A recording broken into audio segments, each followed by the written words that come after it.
Hi everyone, let's look at the next actual IP math question based on simple interest and compound interest.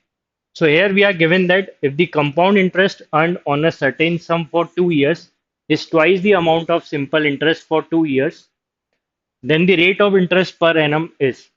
तो यहाँ पे given है कि 2 साल का जो कंपाउंड इंटरेस्ट है वो 2 साल के सिंपल इंटरेस्ट से डबल है। तो रेट परसेंट क्या होगा? तो इसमें आप कैसे सॉल्व कर सकते हो कि एस आई और सी आई के बारे में आपको पता है कि सी आई एस आई से डबल है 2 साल में। तो आप एक कोई भी इंटरेस्ट ले लो, जैसे फॉर एग्जांपल ईयर वन में मैं लेट से मान लेता हूँ 10 रुपीज इंटरेस्ट मिल रहा है। ठीक है, कोई भी वैल्यू आप ले सकते हो। तो सेकेंड ईयर में भी इंटरेस्ट 10 ही मिलेगा। ठीक है, तो टोटल इंटरेस्ट कितना हो गया? 20। बिकॉज एस आई जो होता है वो हर साल कॉन्स्टेंट होता है। नाउ यहाँ पे जब फर्स्ट ईयर का एस आई 10 है तो फर्स्ट ईयर का सी आई भी 10 ही होगा, क्योंकि फर्स्ट ईयर का ऐसा सिंपल इंटरेस्ट और कंपाउंड इंटरेस्ट किसी भी प्रिंसिपल पे सेम ही रहता है। नाउ वी नो दैट कि कंपाउंड इंटरेस्ट जो है वो डबल है। ठीक है, ट्वाइस है। तो 2 × 20 हो गया 40। तो सी आई को 40 बनाना है 2 साल में। फर्स्ट ईयर का 10 ही है। सो दैट मीन्स डेफिनेटली जो सेकेंड ईयर का है वो कितना होगा? 30। तभी बनेगा 40। अब ऐसा ही तो हर साल कांस्टेंट ही होता है। लेकिन कंपाउंड इंटरेस्ट में अपन को पता है कि जो इंटरेस्ट जिस रेट से इंक्रीज होते हैं, यहाँ आप इंटरेस्ट इंक्रीज होते हुए देख रहे हो, तो वो हमेशा आर परसेंट से इंक्रीज होंगे। मतलब जो भी क्वेश्चन में रेट परसेंट होता है उस रेट से सी आई इंक्रीज होता जाता है।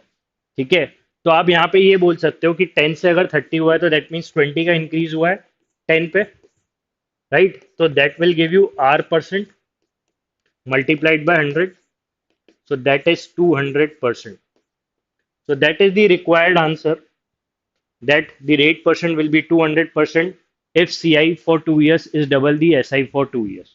So your answer is option A, that is 200%. Okay, सो बस वैल्यूज अज्यूम करो, अपना कॉन्सेप्ट लगाओ कि एस आई हर साल कांस्टेंट होता है और फर्स्ट ईयर का S I C I same होता है। तो 2 साल के इंटरेस्ट का रिलेशन भी गिवन है, उसको डबल करके रिमेनिंग इंटरेस्ट पता करा और फिर रेट इंटरेस्ट रेट परसेंट पता किया। ठीक है, let's look at the next actual CAT question based on simple interest. So here we are given that a person invested a total amount of 15 lakh. A part of it was invested in FD earning 6% and annual interest, and the remaining amount invested in two other deposits in the ratio of 2 is to 1, earning annual interest at the rates of 4% and 3% respectively. If the total annual interest income is 76,000, then the amount invested in the FD is. So basically यहाँ पे given ये है कि एक person ने 15 लाख रुपए invest किए हैं दो पार्ट में। तो 15 लाख उसने इन्वेस्ट किए हैं, कुछ पार्ट उसने एफडी में लगाया है और कुछ पार्ट को फर्दर दो डिवीजन में किस रेशियो में 2:1 में इन्वेस्ट कर दिया है। तो जो सेकंड पार्ट है वो 2:1 में इन्वेस्ट किया है। We don't know the second part, but 2:1 में जो भी अमाउंट इन्वेस्ट हुआ है उसके इंटरेस्ट रेट गिवन है। तो एफडी का इंटरेस्ट रेट गिवन है 6%। ये एफडी पे जो लगाया है वो 6% पे, जो सेकंड पार्ट इन्वेस्ट हुआ है वो 4% पे, फर्स्ट पार्ट यहाँ पे 3% पे। तो मतलब ये वाला 4% पे और ये वाला 3% पे। तो ये annual rate of interest given है। तो 15 लाख उसने दो पार्ट में लगाए, एफडी पे 6% पे, और जो अमाउंट बच गया वो 2:1 में फर्दर डिस्ट्रीब्यूट कर दिया। और टू पे जो इंटरेस्ट सेकंड पार्ट जो मिल रहा है उसको 4% का इंटरेस्ट है और वन पार्ट पे उसको 3% का इंटरेस्ट है। अब यहाँ पे नेक्स्ट गिवन है कि उसका net annual interest, net interest जो है इन दोनों स्कीम से वो उसको मिल रहा है 76,000। ठीक है, तो नेट इंटरेस्ट अपन के पास है, तो नेट इंटरेस्ट से अपन क्या पता कर सकते हैं? ओवरऑल इंटरेस्ट रेट भी पता कर सकते हैं। ओवरऑल इंटरेस्ट रेट क्या हो जाएगा? उसने नेक्स्ट 76,000 अर्न किया है फ्रॉम 15 लाख, 15 लाख लगा के,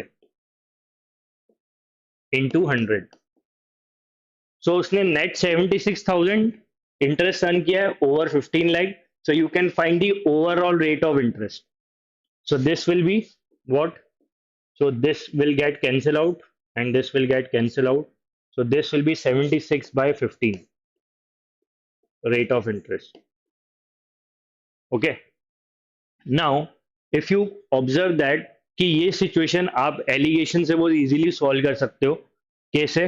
देखो, जो एफडी पे लगाया है वो 6% है, ठीक है। एफडी और इसका जो कॉम्बाइंड इंटरेस्ट है, अगर अपन देखें कि यहाँ से और इन दोनों को अगर अपन मिलाएं, तो इन दोनों का जो एवरेज इंटरेस्ट है वो है 76/15।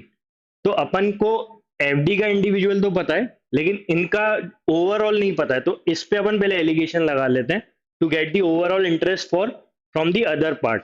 तो जो उसने अदर इन्वेस्टमेंट की थी, उसका ओवरऑल इंटरेस्ट कितना है? तो उसने क्या करा था कि जो दो पार्ट बनाए थे,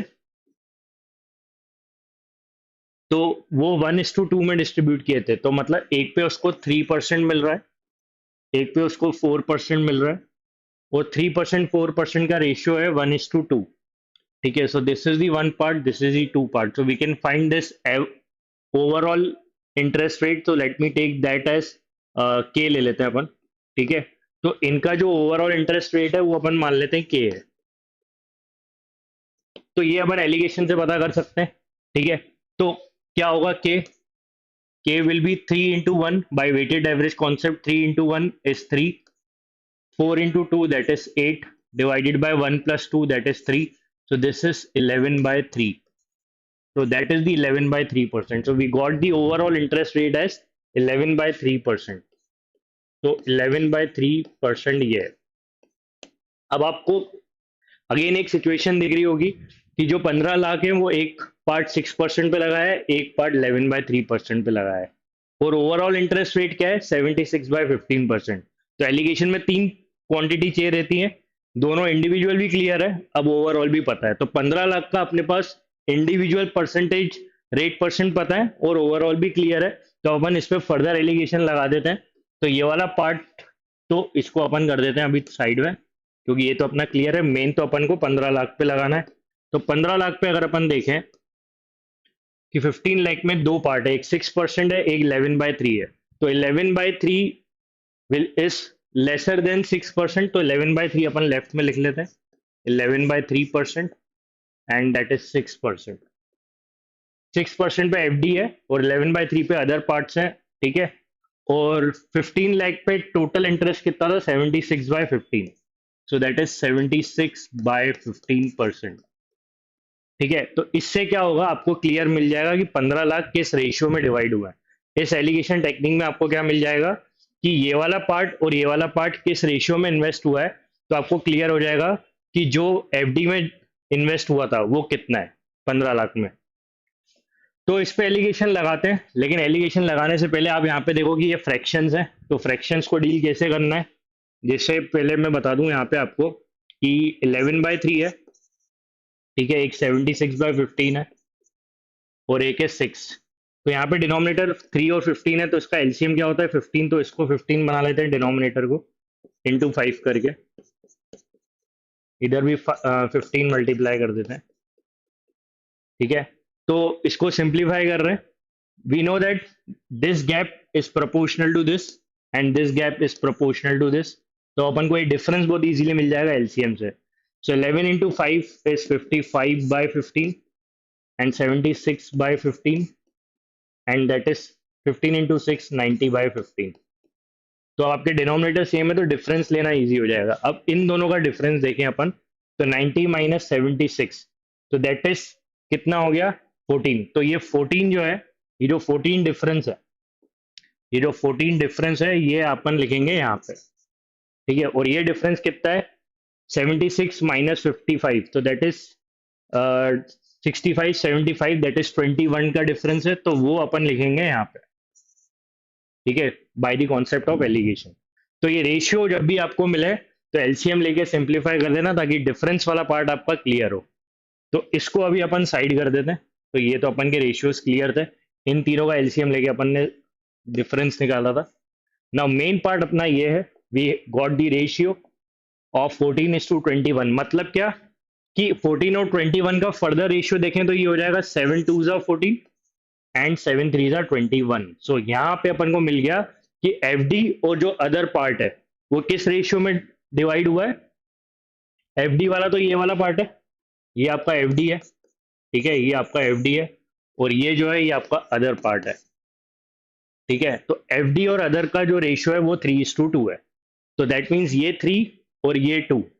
तो इसके हिसाब से अगर अपन देखें तो मेरे को तो पता करना है कि भाई एफडी में कितने लगाए 15 लाख में। तो अब मेरे को पता चल गया कि एफडी और अदर 3:2 में इन्वेस्ट हुए हैं।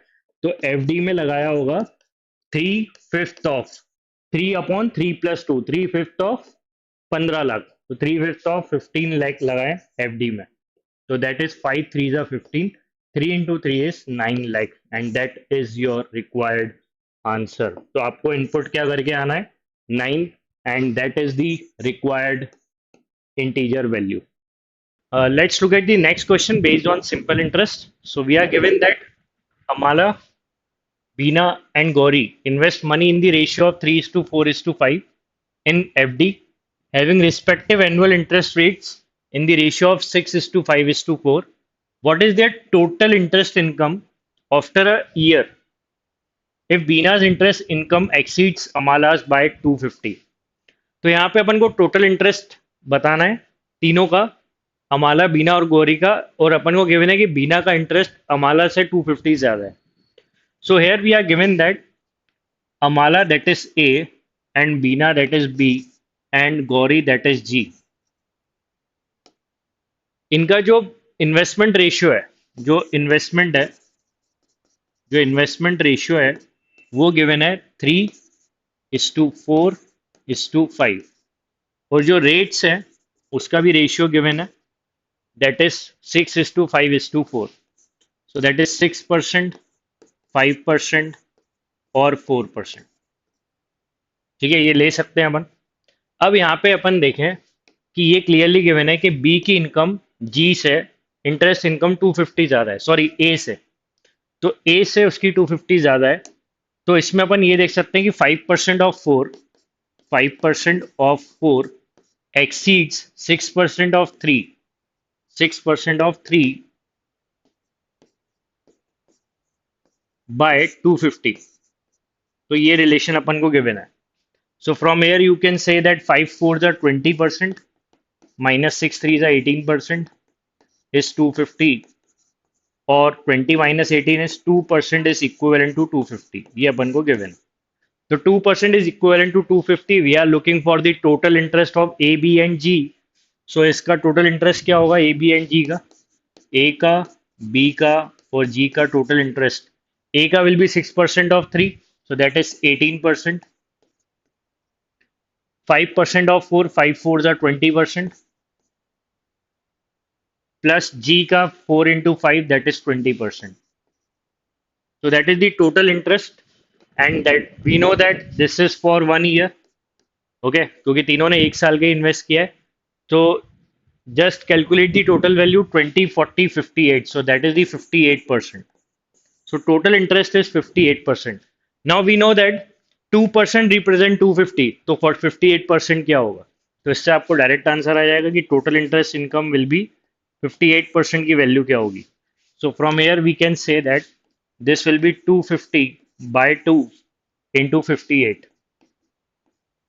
okay, so this will give you 2 into 29 is 58, 29 into 25, so that will be 750 minus 20 is 725, 7250। so that is the required total interest income of A, B and G which is available in option D.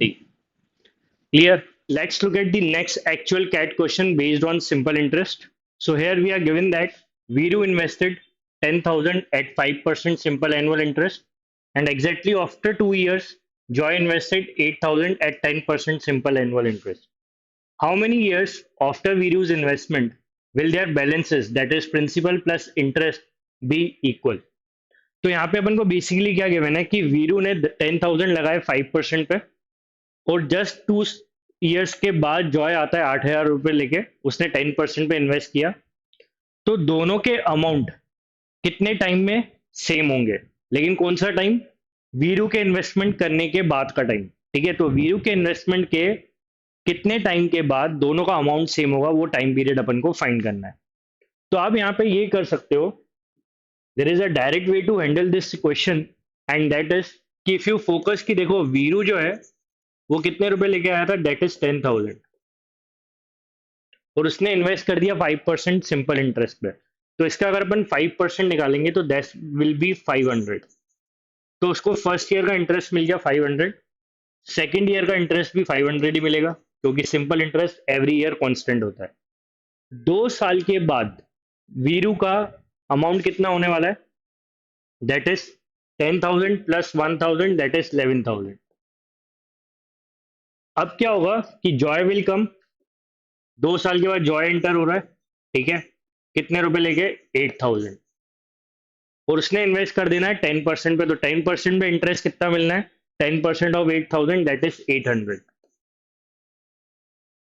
Now as you can see that कि अगर अपन बात करें वीरू की, तो वीरू को interest मिल रहा है 500 रुपए, और जॉय को इंटरेस्ट मिल रहा है 800 रुपए। तो मतलब वो ऑलरेडी 300 अर्न कर रहा है एक्स्ट्रा। एक्स्ट्रा अर्निंग जॉय की वीरू से 300 रुपए। इसी एक्स्ट्रा अर्निंग के वजह से ही वो क्या करेगा कि आने वाले टाइम पे दोनों का अमाउंट सेम हो जाएगा, इसी एक्स्ट्रा अर्निंग की वजह से। तो ये जो एक्स्ट्रा अर्निंग आपको दिख रही है 300 की, ये एक्स्ट्रा होने के वजह से ही जॉय का अमाउंट वीरू से पैरेलल आ जाएगा। बट कितने टाइम के बाद? तो वो टाइम पीरियड आप बहुत डायरेक्ट निकाल सकते हो कि आप क्या करो कि वीरू का अभी अपन देखें 11,000 अमाउंट है, जॉय जब आया तब, और जॉय का है 8,000। तो जब वीरू के 11 हैं और जॉय के 8 हैं, तो अभी गैप कितने का है? तो अभी गैप 11 माइनस 8, दैट इज 3,000 का गैप है। ठीक है, तो ये जो गैप है, ये गैप फुलफिल करना चाह रहा है जॉय, क्योंकि वो पैरेलल आना चाह रहा है वीरू के। तो 3,000 का गैप, जॉय 300 रुपए एक्स्ट्रा अर्न करके, हर साल 300 रुपए वीरू से एक्स्ट्रा अर्न करके 3,000 का गैप कितने टाइम पे कवर करेगा? तो इसको डिवाइड कर दो आप 300 से, यू विल गेट 10 ईयर्स। ठीक है, तो मतलब जॉय जो है, जॉय अपने 10 ईयर्स के बाद वीरू के पैरेलल आ जाएगा। लेकिन क्वेश्चन ने बोला है कि वीरू के इन्वेस्टमेंट के बाद कितना टाइम लगेगा दोनों के अमाउंट को सेम होने पे। तो वीरू के टाइम के बाद की बात करें तो इसमें आपको 2 साल ऐड करने होंगे, क्योंकि वीरू 2 साल पहले आया था जॉय से। तो वीरू के इन्वेस्टमेंट के बाद देखा जाए तो अमाउंट कब सेम होगा? 10 + 2, 12 ईयर्स। ठीक है, सो ये आपका फाइनल आंसर है, that is the answer, 12 years. लेकिन अगर अपन बोले कि जॉय के आने के बाद कितने टाइम के बाद दोनों का अमाउंट सेम होगा, दैट इज 10 ईयर्स, और वीरू के बाद की बात करें तो 12 ईयर्स। तो क्वेश्चन ने बोला था वीरू के बाद कितना टाइम लगेगा, तो आपको इनपुट करना है सिर्फ 12, that is your required answer. Okay, and there is one more way, हो सकता है आप इक्वेशन बनाओ दोनों की, जॉय की और वीरू की, प्रिंसिपल प्लस इंटरेस्ट अमाउंट होता है। आप दोनों की इक्वेशन बनाओ अमाउंट की और उसको इक्वेट कर दो, टाइम पीरियड एक का टी लेके, एक का t-2 लेके, या वो आपके ऊपर है जो भी आप फॉलो करो। लेकिन इक्वेशन को अवॉइड करके, जब आपको पता है कि जॉय का इंटरेस्ट वीरू से ज्यादा है, तो कितने टाइम पे गैप कवर हो सकता है, वो अपन ने लगा के डायरेक्ट आंसर पता कर लिया, सेकंड्स में आंसर आ गया। बस ये टेक्निक क्लियर रखो, ये गैप कैसे फुलफिल करना था, and you will get your answer with in a seconds. Let's look at the next actual CAT question based on simple interest. So here we are given that Mr. Pinto invests one-fifth of his capital at 6%, one-third at 10%, and the remaining at 1%, each rate being simple interest per annum. Then the minimum number of years required for the cumulative interest income from these investment to equal or exceed his initial capital.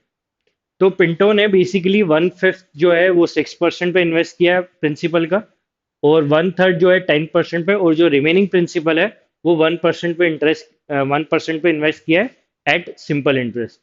अब इसमें ये बोला गया है minimum number of years, तो minimum कितने साल वो इन्वेस्ट करे तीनों इन्वेस्टमेंट, सो दैट उसकी इनकम इन इन्वेस्टमेंट से क्या हो, इक्वल हो या फिर एक्सीड कर जाए उसके कैपिटल से। तो उसको जो इंटरेस्ट अर्न करना है from these three investment, that should be equal to or more than the principal invested. So here we are given that कि यहाँ पे पिंटो ने 1/5 ऑफ कैपिटल 6% पे लगाया है, तो 1/5 ऑफ कैपिटल उसने इन्वेस्ट किया है 6% पे। ठीक है, तो ये उसका इंटरेस्ट हो गया। So 1/5 of principal at 6% for let's say n time. Then उसने one third at 10%, one third of principal at 10% for same time period, and the remaining, now what will be the remaining? So 1 by 5 plus 1 by 3, so that is 8 by 15. Okay, so that means उसने जो one fifth और one third invest किया है, that is 8 by 15 of principal. So that means remaining will be 15 minus 8, that is 7 by 15. Okay, सो मतलब जो remaining है 7/15, वो उसने इन्वेस्ट किया था 7/15 एट 1% फॉर एन पीरियड. अब ये जो है, ये सिंपल इंटरेस्ट लिख दिया अपन ने कि इतना प्रिंसिपल 6% पे एन पीरियड के लिए, वन थर्ड ऑफ प्रिंसिपल 10% पे एन पीरियड के लिए, remaining 7/15 principal at 1% for n period के लिए. Now we know that we are given that कि ये इंटरेस्ट इनकम, ये जो क्यूमुलेटिव इंटरेस्ट इनकम है, that should be equal to और greater than the principal invested. तो ये जो इन्वेस्टमेंट है, ये ग्रेटर या इक्वल होनी चाहिए प्रिंसिपल इन्वेस्टेड से. तो एन की वैल्यू क्या होनी चाहिए, तो एन मिनिमम कितना होना चाहिए. तो अब अपन यहाँ पे ये देखें कि तीनों में कॉमन क्या आ रहा है. यहाँ पे पी अपना कॉमन है और परसेंटेज सिंबल कॉमन है, तो ये अपन बाहर कर देते हैं, p%. ठीक है, तो यहाँ आपका बचेगा n, और n भी कॉमन है तो n भी बाहर कर दो. n इंटू पी, और परसेंटेज का सिंबल अपन ने बाहर कर दिया. परसेंटेज बेसिकली 1/100 होता है. तो अंदर क्या क्या बचेगा, you will be left with 6/5, और यहाँ क्या बचेगा, दैट इज 10/3, एंड यहाँ बचेगा आपका 7/15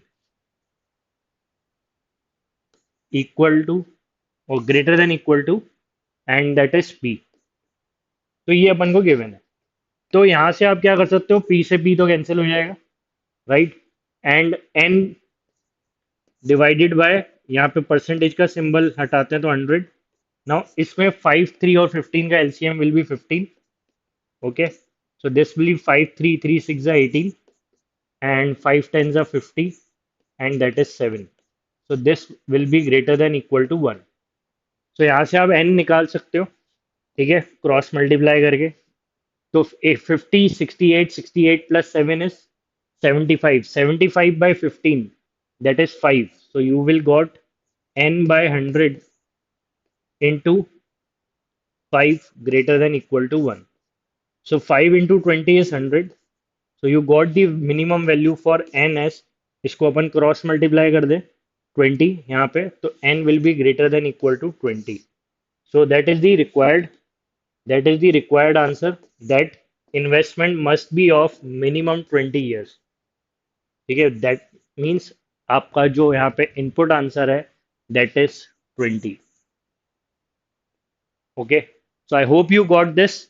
just be clear with the simple interest equation, क्योंकि यहाँ पे बस आपको जो क्यूमुलेटिव इंटरेस्ट है, वो प्रिंसिपल के बराबर या उससे ज़्यादा होना चाहिए. वो कितने टाइम पीरियड में होगा, तीनों का टाइम पीरियड यहाँ पे सेम है, इसका ध्यान रखना है, और वही निकालना था कि मिनिमम कितने टाइम के लिए इन्वेस्ट होगा. So your answer is 20 years.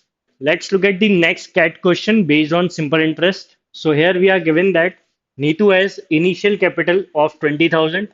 Out of this, she invests 8,000 at 5.5% in Bank A, 5,000 at 5.6% in Bank B, and the remaining amount at X% in Bank C, each rate being simple interest per annum. Her combined annual interest income from these investment is equal to 5% of the initial capital. If she had invested her entire capital in Bank C alone, then her annual interest income in rupees would have been. तो यहाँ basically क्या given है कि नीतू ने 20,000 invest किए हैं bank ए, bank B और bank सी में. तो तीनों में कुछ अलग अलग अमाउंट इन्वेस्ट किया है, और तीनों में अलग अलग इंटरेस्ट रेट पे उसको इनकम मिल रही है. तो यहाँ पे ये तो क्लियर है कि उसकी एनुअल इंटरेस्ट इनकम, मतलब उसने तीनों बैंक में जो इन्वेस्ट किया है वो 1 साल के लिए किया है. तो एनुअल इंटरेस्ट इनकम कितनी है उसकी, 5% of initial capital from these 3 investment. Okay, so we have to find कि अगर वो पूरे 20,000 बैंक सी में इन्वेस्ट करती, तो उसके कितना एनुअल इंटरेस्ट इनकम आता. तो यहाँ पर अपन को गिवन ये है कि जो बैंक ए है उसमें उसने इन्वेस्ट किया था 8,000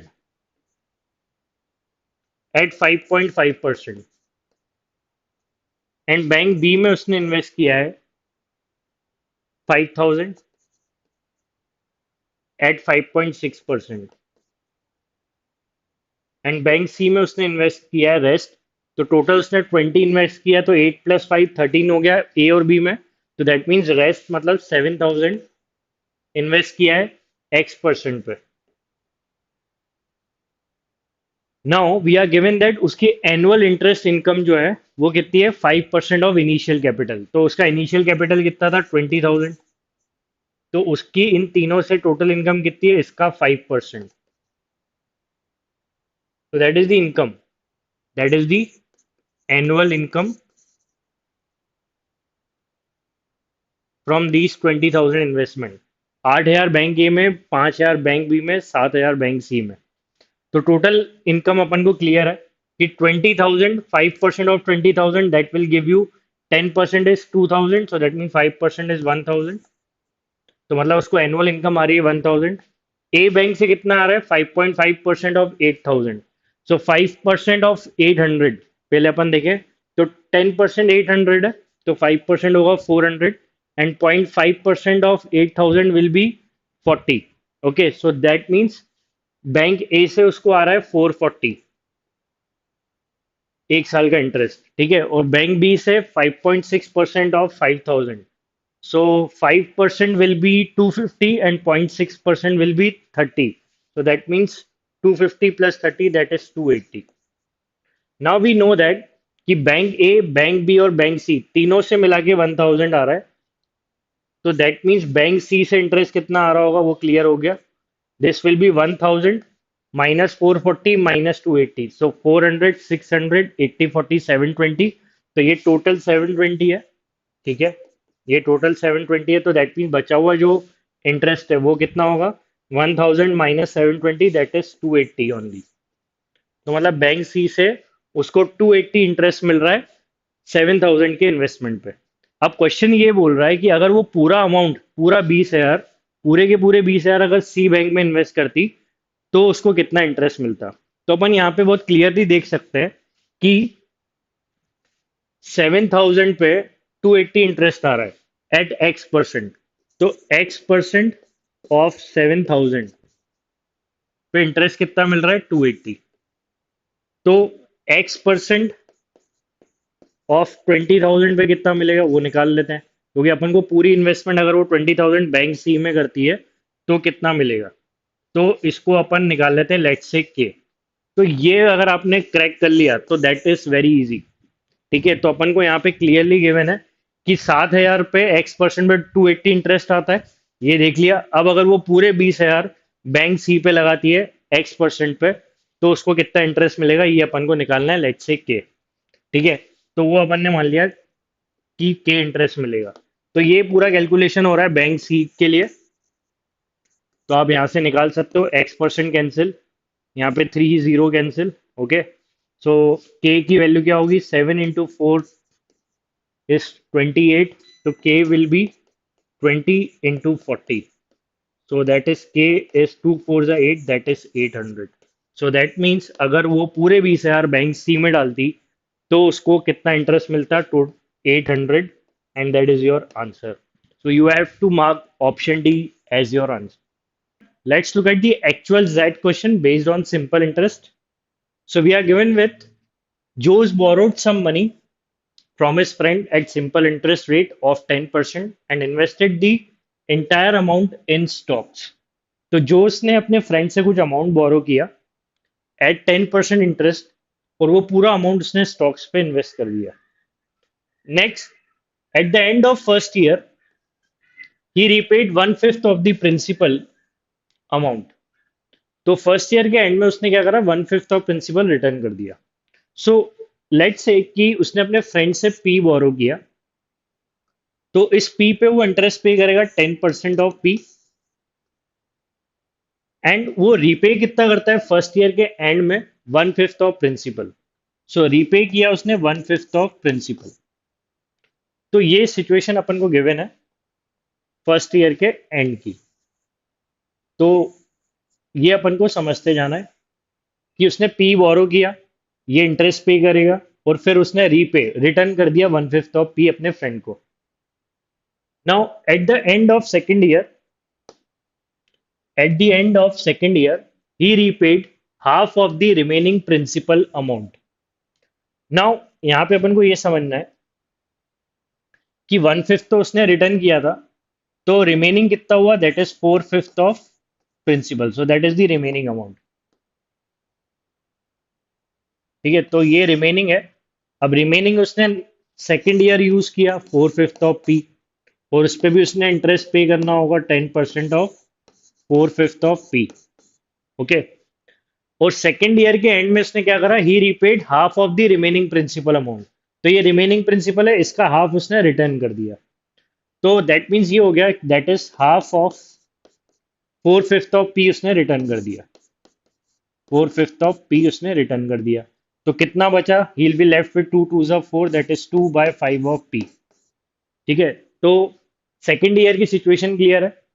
4/5 ऑफ पी इनिशियल था, उसका इंटरेस्ट पे करेगा सेकेंड ईयर के एंड पे, फिर इसका हाफ उसने रिटर्न कर दिया। तो लेफ्ट कितना है अब थर्ड ईयर के लिए, 2/5 ऑफ पी। अब थर्ड ईयर में 2/5 ऑफ पी उसके पास है, और थर्ड ईयर की इंफॉर्मेशन क्या है, at the end of third year he repaid the entire principal amount, entire remaining principal amount. तो he repaid entire remaining principal amount, third year के end में उसने पूरा प्रिंसिपल रीपे कर दिया। लेकिन यहाँ पे अगर अपन बात करें तो वो 2/5 ऑफ पी का इंटरेस्ट भी देगा, 10% ऑफ 2/5 ऑफ पी। ठीक है, और उसने रिटर्न कितना किया, 2/5 ऑफ पी, पूरा रिमेनिंग प्रिंसिपल उसने थर्ड ईयर में रिटर्न कर दिया। And now he is left with zero. That means अब उसके पास कोई प्रिंसिपल ड्यू नहीं है जो अपने फ्रेंड को देना है। At the end of fourth year, अब फोर्थ ईयर की बात करें अपन, he paid the last 3 years interest amount.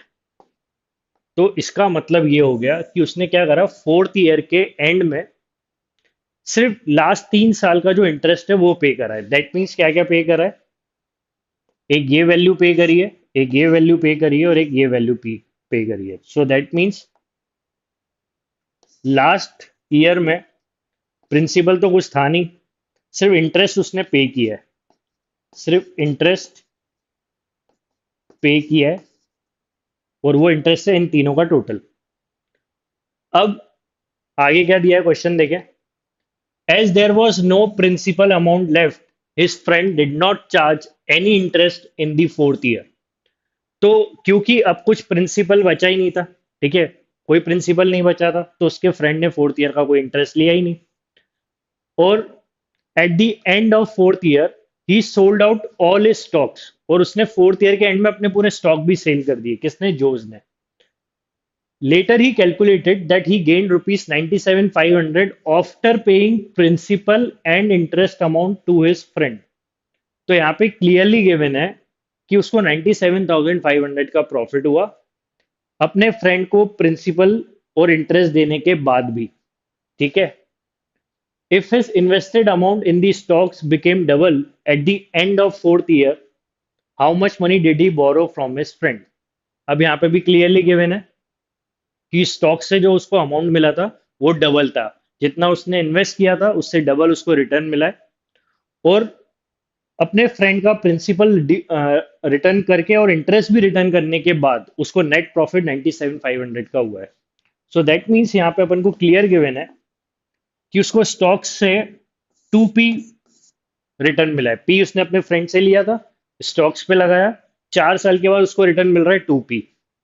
अब इसमें क्या हुआ कि इस 4 साल के ड्यूरेशन में उसने प्रिंसिपल भी रिटर्न किया है, प्रिंसिपल भी रिटर्न करा, और इंटरेस्ट फोर्थ ईयर के एंड में रिटर्न किया है। तो मतलब पी भी रिटर्न किया और 4 साल का इंटरेस्ट, लेट्स से कि 4 साल का इंटरेस्ट आई है, ठीक है, तो 4 साल का इंटरेस्ट पे करके उसको प्रॉफिट हुआ है 97,500 का। ये अपन को गिवन है, and we have to find the value of P, principal उसने कितना बोरो किया था। अब यहाँ पे एक पॉइंट बहुत ध्यान से समझना है कि उसने इन 4 साल में कैसे ऑपरेट किया है।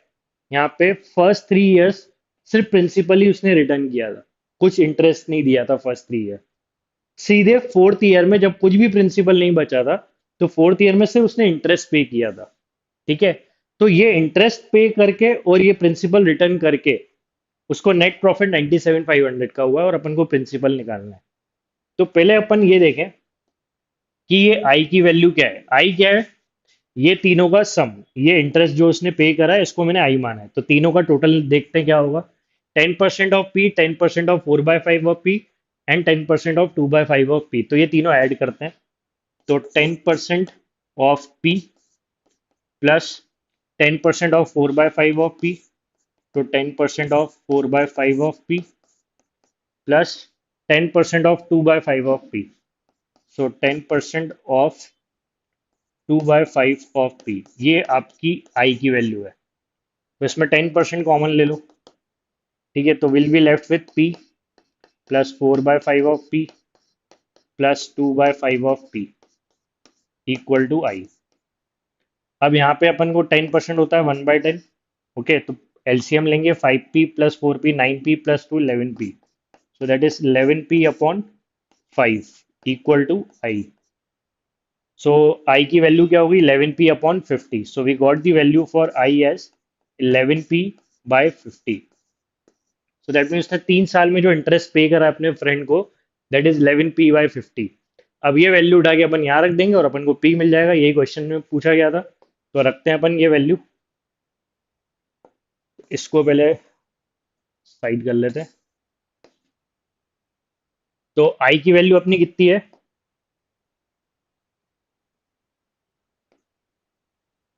आई की वैल्यू अपनी 11p बाय 50 है ना, तो ये यहाँ पे रखते हैं अपन। सो 2p minus p minus I is 11p by 50 equal to 97,500। 2p minus p is p minus 11p by 50, that is equal to 97,500। 50 minus 11, that is 39p by 50 equal to 97,500। तो इसको सॉल्व करते हैं। सो 13 3 ज़ा 39, 13 7 ज़ा 91, 13 5 ज़ा 65, okay, and 3 into 25 is 75। 25 into 5 cross multiply करोगे, that is 125, and यहाँ पे 3 जीरो लगेंगे। So that is the required value for principal जो उसने अपने फ्रेंड से बोरो किया था। So that is available in option D. Clear? Let's look at the next actual CAT question based on combination of compound interest and installment.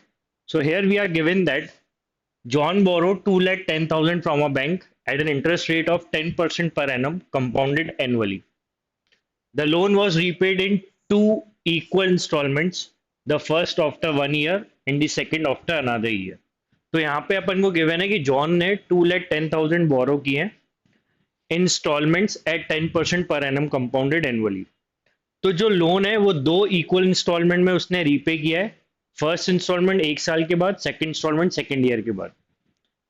First instalment was interest of 1 year plus part of the principal amount.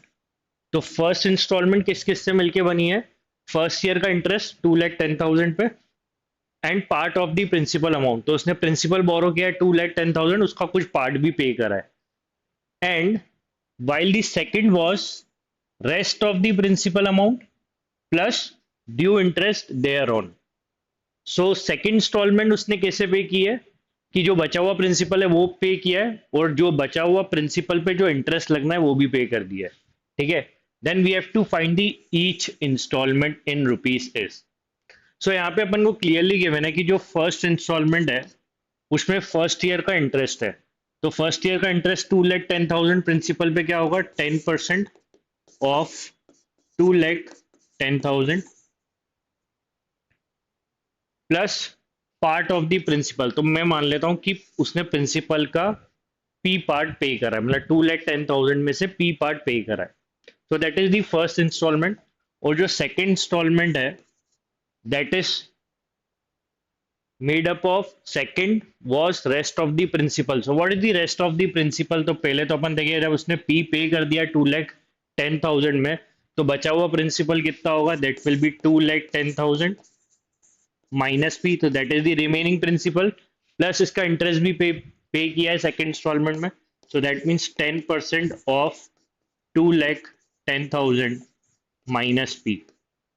And we are given that clearly कि दो equal instalment है, तो इसको अपन क्या कर देंगे? Equate कर देंगे.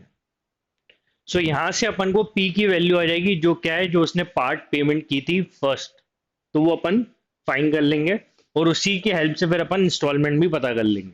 तो पहले यहाँ पे अपन कैलकुलेशन पार्ट देखें. 10% of 2,10,000 will be 21,000 plus P equal to. अब आप यहाँ पे ये देखो, ये कंपोनेंट और ये कंपोनेंट पूरा सेम है. ये 100% है, ये 10% है, तो 100 प्लस 10 हो गया 110%. सो this will B 110% of 2,10,000 minus P. इसको अब अपन सॉल्व करते हैं. ठीक है ना. 110% का फ्रैक्शन होता है 11/10 of 2,10,000 minus P, and this is as it is 21,000 plus P. तो यहाँ पे 10 क्रॉस मल्टीप्लाई कर दो तो यू विल गेट 210, 4 0 हो जाएंगे, plus 10p equal to 11 into 21, this will be 231 and 4 zeros minus 11p. So यहाँ पे आपको p की वैल्यू निकालनी है. 11p लेफ्ट में ले आएंगे तो 11 प्लस 10 हो जाएगा 21p, and this will be 231 and 210. सो यहाँ पे आप ये देखो कि जीरोस कितने हैं यहाँ पे 4 0 है, यहाँ पे भी 4 0 है, तो 231 माइनस 21 कर लो आप. तो 231 minus 21 will be 210. Okay, and 4 zeros. So from here you will get p as 21 into 1, or 21 into 10 is 210. So you will be left with 10 and 4 more zeros. So which is nothing but part payment is 1 lakh. Okay, सो उसने part payment उसने 1 लाख की थी, but अपन को क्या निकालना है? Instalment, not the part payment. तो इंस्टॉलमेंट आप यहाँ पे देखो अगर, तो वो I1 is 10% of 2,10,000 plus P, so that is 21,000 plus P. Okay, that is the instalment 21,000 plus P. तो अपन यहाँ से इंस्टॉलमेंट फाइंड कर लेते हैं. So that is 21,000 plus part payment जो अभी अपन ने निकाला, that is 1 lakh. So your final answer is 1,21,000. So that is the required input value. Okay, let's look at the next actual CAT question based on simple interest. So here we are given that Gopal borrows rupees X from Ankit at 8% annual interest. He then adds rupees Y of his own money and lends rupees X plus Y to Ishan at 10% annual interest. At the end of the year, after returning Ankit's dues, the net interest retained by Gopal is the same as that accrued to Ankit. On the other hand, had Gopal lent X plus 2Y to Ishan at 10%, then the net interest retained by him would have increased by rupees 150. If all interest are compounded annually, then find the value of x plus y. यहाँ basically given ये है कि गोपाल ने अंकित से 8% पे x rupees borrow किए और उसमें अपने y रुपीज मिला के x प्लस वाई ईशान को लेंड किया है. सो मतलब ये हो गया कि गोपाल ने अंकित से x रुपीज बोरो किए एट 8%, एंड देन अपना y मनी ऐड करके ईशान को लेंड कर दिया x plus Y at 10%. At the end of the year, साल के एंड में क्या हुआ? आफ्टर रिटर्निंग अंकित ड्यूज, तो अंकित के ड्यू क्या है? एक तो जो उसने प्रिंसिपल लिया है और जो इंटरेस्ट उसको देना है अंकित को. तो ये देने के बाद, ये ड्यूज अंकित के क्लियर करने के बाद, net interest retain by Gopal, तो गोपाल को जो नेट इंटरेस्ट बचा है that is equal to same as that accrued to Ankit. तो जितना उसने अंकित को इंटरेस्ट दिया था उतना ही इंटरेस्ट उसको बच रहा है, ये ड्यूस क्लियर करने के बाद। किसके ड्यूस? अंकित के ड्यूस क्लियर करने के बाद। सो दैट मीन्स जो net interest retain by Gopal is same as interest given to Ankit. ठीक है, that is the main part of this problem. अब वो आप देख लो कि क्या होगा। देखो, गोपाल ने एक्स अमाउंट अंकित को रिटर्न किया, प्रिंसिपल वैल्यू, और 8% इंटरेस्ट भी दिया, लेकिन ईशान से उसको रिकवर क्या हो रहा है? देखो, एक्स जो रिकवर हो रहा है वो तो अंकित के पास ही चला गया एज इट इज। एक्स का एक्स्ट्रा कितना मिल रहा है? 8 की जगह 10%, मतलब एक्स प्रिंसिपल का 2% एक्स्ट्रा मिल रहा है उसको।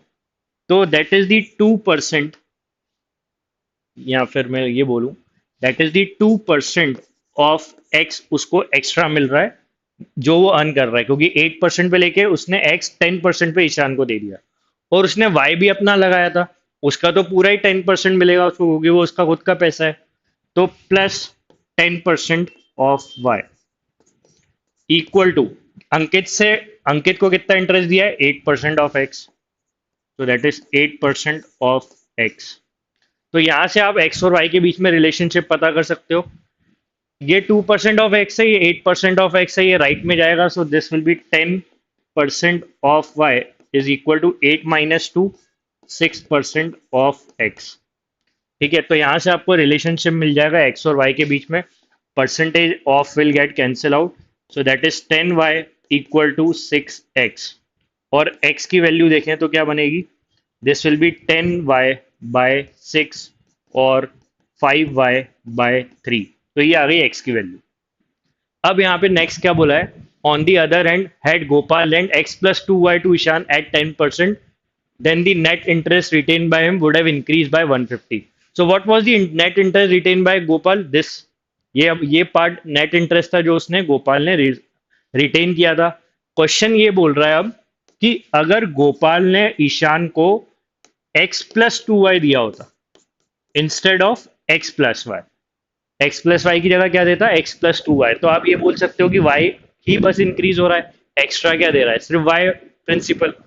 तो उसका ये नेट इंटरेस्ट 150 बढ़ जाता। तो 150 बढ़ी क्यों रहा है, इंक्रीज क्यों हो रहा है? क्योंकि ये वाई एक्स्ट्रा दे रहा है। तो दैट मीन्स यहां से क्लियर हो गई बात कि ये जो वाई एक्स्ट्रा है उस पर भी 10% मिलेगा उसको।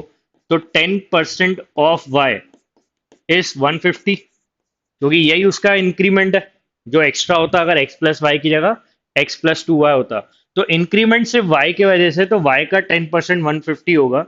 So from here we can say that this will be 1500. Okay, so this will be 1500। तो y की वैल्यू आ गई 1500। अब अगर ये y 1500 है तो इससे अपन x भी पता कर लेंगे। तो अपना x है 5y/3, तो x की वैल्यू क्या हो जाएगी? 5/3 ऑफ y कितना है? 1500। So 3 into 5 15, 5 into 5 is 2500। सो अपन को x की वैल्यू, y की वैल्यू दोनों क्लियर है। So we got the x as 2500। x आ गया, y क्लियर है, निकालना क्या है? Find the value of x plus Y. तो अपना आंसर है x plus Y is 2500 plus 1500, that is 4000, and that is the required input answer. Okay, let's look at the next actual CAT question based on simple interest and compound interest. So here we are given that Amal invest 12,000 at 8% interest compounded annually and 10,000 at 6% interest compounded semi-annually. Both investment being for 1 year. Bimal invests his money at 7.5% simple interest for 1 year. If Amal and Bimal get the same amount of interest, then the amount in rupees invested by Bimal is. So यहाँ basically given है कि अमल ने दो investment की है, एक compounded annually और एक कंपाउंडेड हाफ ईयरली। तो एनुअली में उसने इन्वेस्टमेंट किया है 12,000 का 8% पे, और हाफ ईयरली पे कंपाउंडेड हाफ ईयरली में इन्वेस्टमेंट किया है 10,000 का 6% पे। दोनों इंटरेस्ट जो दोनों इन्वेस्टमेंट है वो एक साल की है, क्लियरली गिवन है, दोनों इन्वेस्टमेंट एक साल की है। और बिमल ने 7.5% पे कुछ प्रिंसिपल लगाया है सिंपल इंटरेस्ट पे एक साल के लिए। लेकिन अमल और बिमल दोनों को सेम वैल्यू का इंटरेस्ट मिल रहा है, तो वी हैव टू फाइंड कि बिमल ने कितना प्रिंसिपल इन्वेस्ट किया था। तो सबसे पहले बात करें अपन यहाँ पे अमल की। If I talk about Amal, so Amal की दो इन्वेस्टमेंट है, एक है 12,000 की at 8% compounded annually, so that is compounded annually। तो इस पे उसको इंटरेस्ट कितना मिलेगा, इस इन्वेस्टमेंट से उसको जो इंटरेस्ट मिलेगा, ठीक है, तो कंपाउंडेड एनुअली एक साल के लिए इन्वेस्ट किया है, so this will be 8% of 12,000, so 8 into 12 is 960 will be the interest. Okay, now second investment उसने की है 10,000 की at 6% compounded semi annually.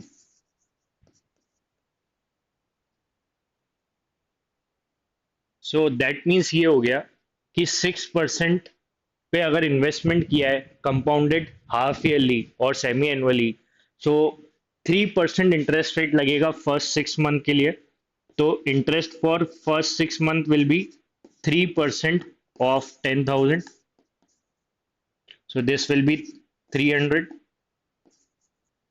Okay, and यहाँ पे अगर अपन देखें कि नेक्स्ट 6 मंथ जो होंगे उसमें क्या होगा, ये इंटरेस्ट 3% से इंक्रीज हो जाएगा, बिकॉज सीआई में इंटरेस्ट रेट परसेंट से इंक्रीज होता जाता है। ठीक है, तो यहाँ पे 6 मंथ्स, एक 1 ईयर की इन्वेस्टमेंट थी, ये भी पता है अपन को, तो 1 ईयर की इन्वेस्टमेंट है तो 6 6 महीने के दो पीरियड बनेंगे, तो सेकेंड पीरियड का इंटरेस्ट होगा 300 को 3% से बढ़ा दे अपन, तो this will B 309, so that means total interest is 609। so as you can see that इन दोनों इन्वेस्टमेंट से नेट इंटरेस्ट एक तो 960 है और एक है 609, so that means net interest is 960 plus 960 plus 609, 9 plus 6 15, so this will be 1569। So that is the net interest earned by Amal from these two investments। But अपन को दिया है यही इंटरेस्ट बिमल भी अर्न कर रहा है किसी पर्टिकुलर प्रिंसिपल पे एट 7.5% सिंपल इंटरेस्ट पे। तो अपन यहाँ से पता कर लेते हैं कि बिमल ने कितना इन्वेस्ट किया है। तो बिमल के केस पे अपन काम करते हैं हम।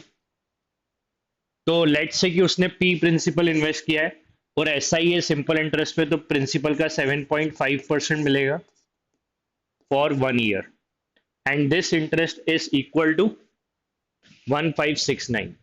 This interest is equal to 1569 जो अमल को मिला था। ठीक है, तो what is simple interest, R% of principal into time period.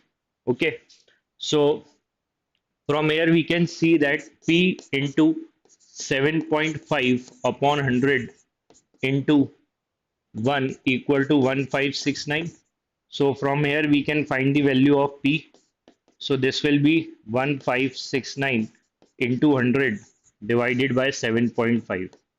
so remove the decimal, you will get this and cancel out कर लो, तो 25 into 3 is 75, 25 into 4 3 into 5 15, 3 2 is 6, 3 3 is 9, so principal is 523 into 40, so 5 into 4 is 20,000 and this will give you 23 into 4, so that is 20920, that is the principal value invested by Bimal।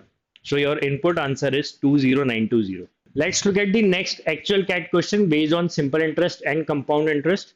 so here we are given that for the same principal amount, the compound interest for 2 years at 5% per annum exceeds the simple interest for 3 years at 3% per annum by rupees 1125, then the principal amount in rupees is।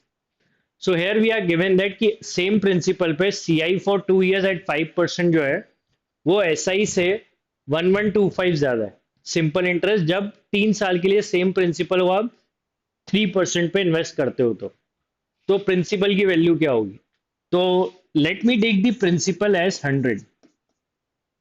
So if I take the principal as 100, तो compound interest की अगर अपन बात करें, तो first year का interest होगा at 5% will be 5, and second year का interest होगा 5 will increase by 5%, so that will be 5.25. So that means net interest will be 10.25. So when you invest 100 rupees at 5% per annum compound interest, you will get 2 year interest as 10.25. But अगर यही same अगर अपन S I में invest करते हैं for 3 years eight 3%, तो 100 का 3% is 3. So first year का interest is 3, second year का भी इंटरेस्ट 3 रहेगा और थर्ड का भी 3 रहेगा. So that means total interest is 9. So from here we got that कि 100 रुपए के प्रिंसिपल पे सीआई और एसआई का जो डिफरेंस है यहाँ पे, that is 10.25 minus 9, that is 1.25. So we got that कि यहाँ पे अपन ने रेट लगाया था 3% और वहां रेट लगा था 5%. तो अपन ने देखा कि इंटरेस्ट डिफरेंस आ रहा है 1.25 का 100 रुपए पे. बट अपन को क्वेश्चन में गिवन है इंटरेस्ट डिफरेंस 1125 का. So from here we can say that जब 1.25 का डिफरेंस आया तब प्रिंसिपल था 100 रुपीज. तो जब 1125 का डिफरेंस आएगा तब प्रिंसिपल कितना होगा? सो दैट इज 1125 में प्रिंसिपल की वैल्यू क्या होगी? So from here we know that कि 1.25 के प्रिंसिपल पे 1.25 के डिफरेंस पे प्रिंसिपल 100 था, तो 1125 पे क्या होगा? तो from here you can see that 125 into 9 is 1125, but यहाँ पे डेसिमल भी लगा है, so that means we are multiplying by 900. So that means you should multiply this also by 900. So this will be 90,000 and thus that will be your required principal value, 90,000. So that is the input answer, 90,000. So that was the principal जिससे 1125 का difference create हुआ था. Let's look at the next actual CAT question based on simple interest and compound interest. So here we are given that a person invested a certain amount of money at 10% annual interest compounded half yearly. After 1.5 years, the interest and principal together became 18522. The amount in rupees that the person had invested is. So यहाँ basically given है कि एक person ने 1.5 year के लिए 10% interest rate compounded half yearly पे कोई principal invest किया है, जो 1.5 ईयर्स के बाद हो गया 18,522. मतलब अमाउंट गिवन है, we have to find the principal value कितना उसने इन्वेस्ट किया है. तो यहाँ पे अपन ये देखें सबसे पहले कि कंपाउंडिंग जो है वो हाफ ईयरली की है और रेट है 10%. सो रेट है 10%. तो क्योंकि कंपाउंडिंग हाफ ईयरली है तो रेट को अपन क्या कर देंगे? Half. So this will be 5% for every 6 month. For every 6 month जो रेट ऑफ इंटरेस्ट लगेगा वो क्या लगेगा? 5%. क्योंकि 10% तो क्या है? दैट इज पर एनम.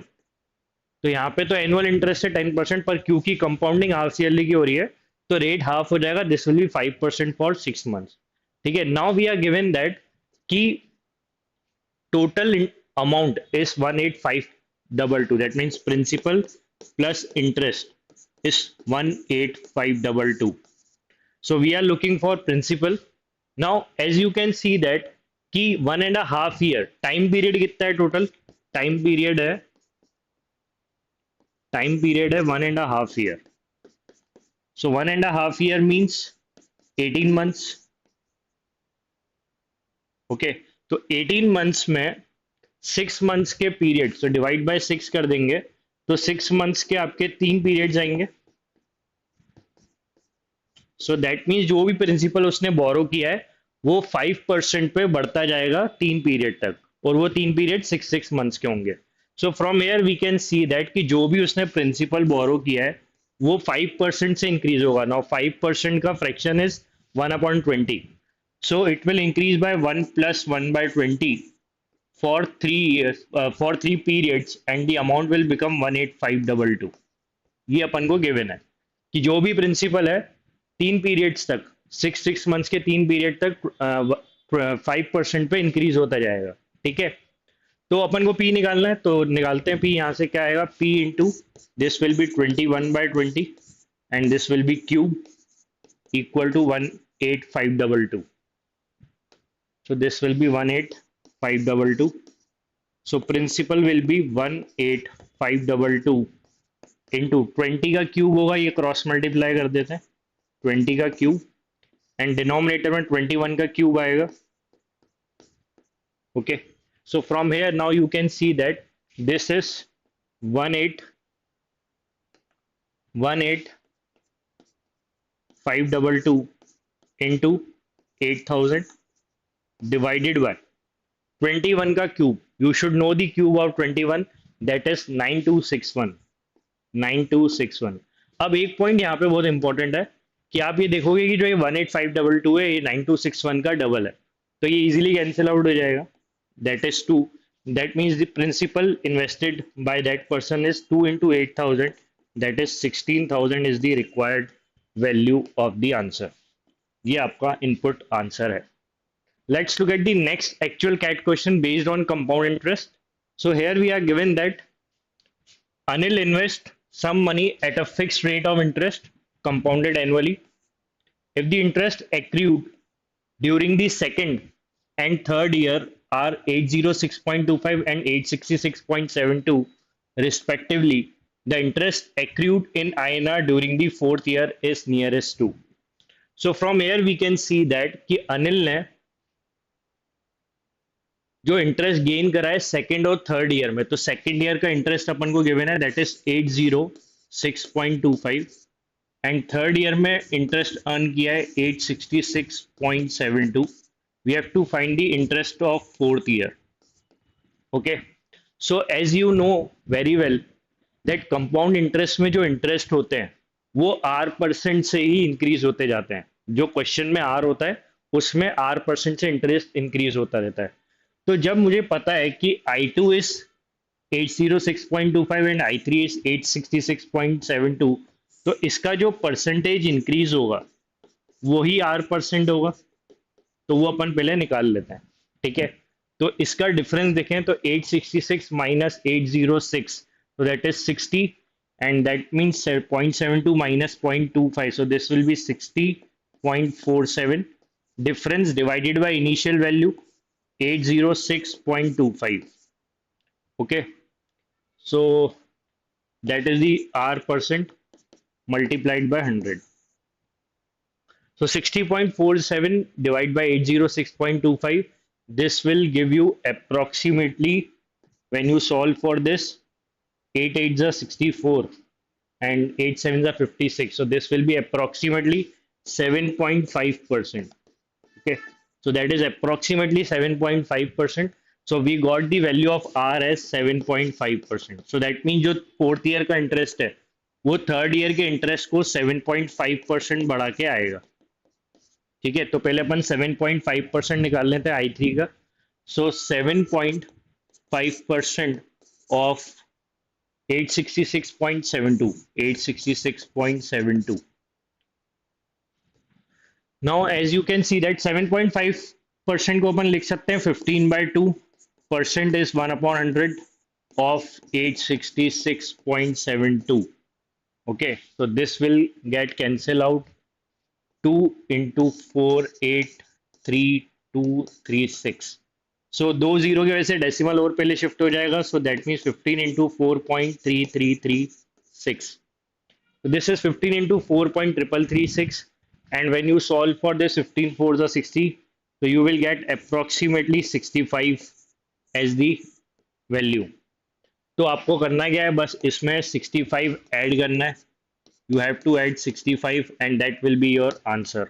So फोर्थ ईयर का इंटरेस्ट आ गया अपना 866 plus 65, so this will give you 866 plus 65 931.72, so this will be 931.72 and that is the required answer. Okay, so interest for third year is 931.72, which is available in option A. So I hope you got this. थोड़ा calculation intensive था, practice करनी पड़ेगी calculation की आपको, लेकिन concept बहुत clear रखना है कि इंटरेस्ट जो होते हैं हर साल सीआई में R% से इंक्रीज होते हैं, और R% आप इजीली निकाल सकते हो अगर आपको दो कंसेक्यूटिव ईयर के इंटरेस्ट पता है, तो परसेंटेज इंक्रीज का कॉन्सेप्ट लगा के आप आर पता कर लो, एंड उसी परसेंट से थर्ड ईयर का इंटरेस्ट इंक्रीज करोगे, फोर्थ ईयर का आ जाएगा. So I hope you got this. Let's look at the next actual CAT question based on simple interest and compound interest. So here we are given that Bank A offers 6% interest rate per annum compounded half yearly. Bank B and C offers simple interest, but the annual interest rate offered by Bank C is twice that of Bank B. So basically यहाँ पे तीन bank है, एक bank A है जो 6% का interest देती है कंपाउंडेड हाफ ईयरली, और एक बैंक बी है और सी है जो दोनों सिंपल इंटरेस्ट देती है. ठीक है, लेकिन यहाँ पे ये क्लियरली गिवन है कि बैंक सी का इंटरेस्ट रेट बैंक बी से ट्वाइस है. तो अगर बैंक बी R% का इंटरेस्ट देती है तो बैंक सी 2R% का इंटरेस्ट देगी. नेक्स्ट गिवन है Raju invest a certain amount, we don't know कितना amount, in bank B for a certain period. तो यहाँ पे राजू ने क्या करा, कुछ एक पर्टिकुलर अमाउंट लेट से पी इन्वेस्ट किया फॉर सर्टेन टाइम लेट से टी. तो ये राजू ने इन्वेस्ट किया बैंक बी में, and Rupa invest 10,000 in bank C for twice that period. और रूपा ने इन्वेस्ट किया है 10,000 for twice that period, that is 2T. तो that is the investment done by Rupa. Now we are given that the interest that would accrue to Raju during that period, मतलब इस period पे, तो राजू को जो interest मिलता है bank B से in period T, that will be equal to the interest that would have accrued had he invested the same amount in bank A for 1 year. That is the main part of this problem कि राजू ने जो principal B bank में रखा था वो principal अगर वो bank A में रखता 1 साल के लिए, तो जो इंटरेस्ट उसको मिलता वो सेम होता जो बैंक बी से मिल रहा है. ठीक है, तो मतलब यहाँ पे क्या बात क्लियरली गिवन है कि ये पी इन्वेस्टमेंट अगर राजू ने यहाँ की होती 1 साल के लिए, तो जो उसको इंटरेस्ट मिलता वो सेम होता जो बैंक बी से मिल रहा है. तो इसका रिएक्शन क्या होगा कि सबसे पहले आप ये समझो कि जो बैंक कंपाउंडेड हाफ ईयरली का इंटरेस्ट दे रही है एट दी 6% पर एनम, तो वो इफेक्टिव कितना इंटरेस्ट दे रही है. तो आप यहाँ पे ये समझो कि देखो अगर आप 100 रुपये लगाते हो बैंक ए में इन्वेस्ट करते हो तो 6% का रेट है, तो इंटरेस्ट मिलेगा फर्स्ट 6 मंथ में 3%, तो दैट इज 3 रुपीज. फिर नेक्स्ट 6 मंथ्स में ये 3% से इंक्रीज हो जाएगा, सो that is 3.09. So total interest मिलेगा 6.09 फॉर 1 ईयर. तो आप यहाँ पे ये कैलकुलेशन बता सकते हो कि फर्स्ट 6 मंथ का इंटरेस्ट और नेक्स्ट 6 मंथ का इंटरेस्ट देखें तो 1 साल का जो इंटरेस्ट है वो मिलेगा 6.09 100 रुपीज के इन्वेस्टमेंट पे. तो मतलब मैं ये बोल सकता हूँ कि जो बैंक ए है वो इफेक्टिवली 6.09% का इंटरेस्ट देती है 1 साल में एट कंपाउंडेड हाफ ईयरली. सो इस कॉन्सेप्ट को आप यूज कर सकते हो कि अगर राजू ने पी प्रिंसिपल बैंक ए में लगाया होता 1 साल के लिए तो उसको 6.09% का इंटरेस्ट मिलता पी पे, है ना. So that means 6.09% of P, this will be equal to जो उसको यहां इंटरेस्ट मिल रहा था R% of P for time period T at S I. So R%, or I should write at R% of P for T time period. तो ये अपन को दिया हुआ है सिचुएशन राजू के लिए. ये राजू की सिचुएशन है बैंक ए से और बैंक बी से सेम इंटरेस्ट मिलता.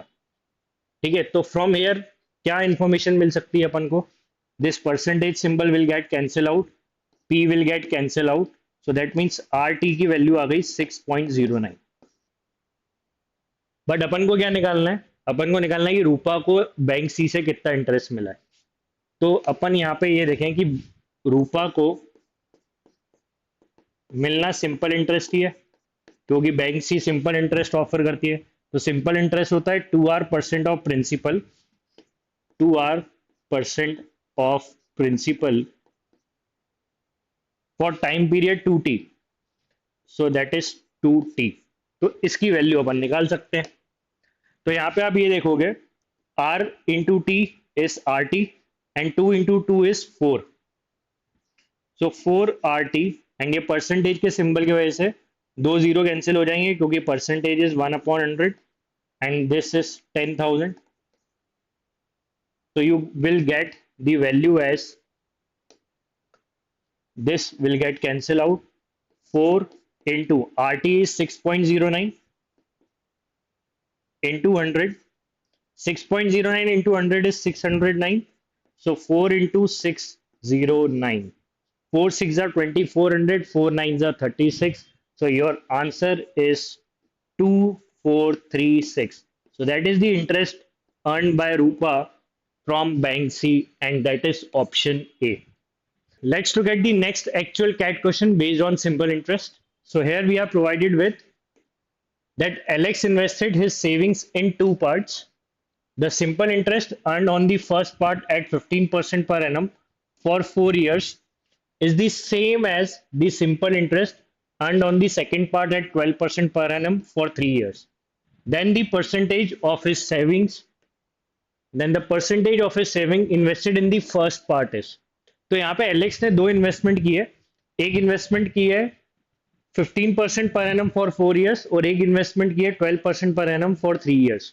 तो यहाँ पे आपको ये बताना है कि जो प्रिंसिपल उसने इन्वेस्ट किया है फर्स्ट पार्ट पे उसका परसेंटेज क्या है। तो टोटल प्रिंसिपल में फर्स्ट प्रिंसिपल का परसेंटेज बताना है। तो यहाँ पे अपन ये देखते हैं कि लेट्स से कि उसने फर्स्ट इन्वेस्टमेंट जो की है वो P1 प्रिंसिपल की है at 15% per annum. So 15% of P1 for 4 years. For 4 years. So that is the simple interest earned by Alex. And next investment जो है that is of 12%. So let me take next investment as P2. तो उस पे उसने 12% earn किया है for 3 years. So that is the simple interest and we are given that is same है ये, तो इसको अपन इक्वेट कर देते हैं। So from here we can see that this will get cancel out and that is 4 into 3 is 12, 3 into 5 is 15.